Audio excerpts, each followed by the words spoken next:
Raha ny fieritreretako amin'izany dia tsy tokony atao zany satria ny antony fanamarona anisan'ny hainao manjery misy eto Madagasikara zao tokony objectif atao mba ahafahan'ny vahoaka consulter vaovao maro sy mahita zavatra maro isan-karazany mba hampandroso an'ilay vahoaka. Amiko zany tsy dia azo atao hoe tsara loatra satria lasa manakely ny hainao manjery misy eto Madagasikara zany tsy dia tsara loatra.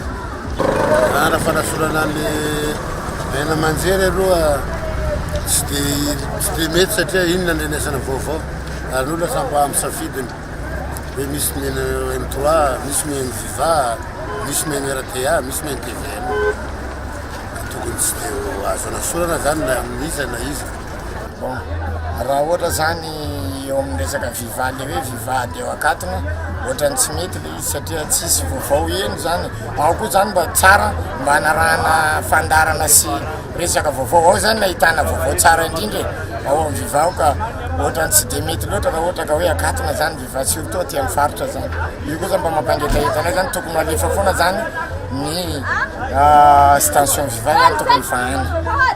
Raha mikatona moa Viva dia tsy misy loran'ny vaovao mihitsy azo mikasika amin'ny raha mandalo izay zavatra mandeha amin'ny faritra Majunga sy na Madagasikara ray amanontolo zany tsisy loran'ny vaovao azo mihitsy raha ohatra ka misy fikatonan'ny Viva. Mba ety mba hinona vaovao mandalo amin'ny alalan'ny politika na amin'ny zavatra mandalo amin'ny tanàna eto amin'ny mahafaritra boiny amin'ny Majunga aty zany. Tsy mety amiko aloha satria le mahatonga anazy tsy mety tsy hita le vaovao le tena maro satria le hainao manjery sasany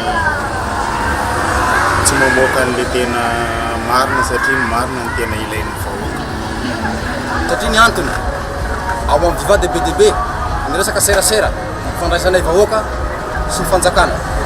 Tsy midika hoe tsy mahavita ny hainao manjery sasany fa Viva no anisany hitanay vahoaka sy tsapanay fa hoe matianina ary mamoaka vaovao rariny mari-pototra ary eo ny hody tonga dia voaka le vaovao. Zany hoe aingana fiasa izy miaina ao anatin'ny mangarahara izy dia zay zany mahatonga anay vahoaka hoe anisany malahelo raha toa ka hisy ny fikatonan' izay zavatra zay.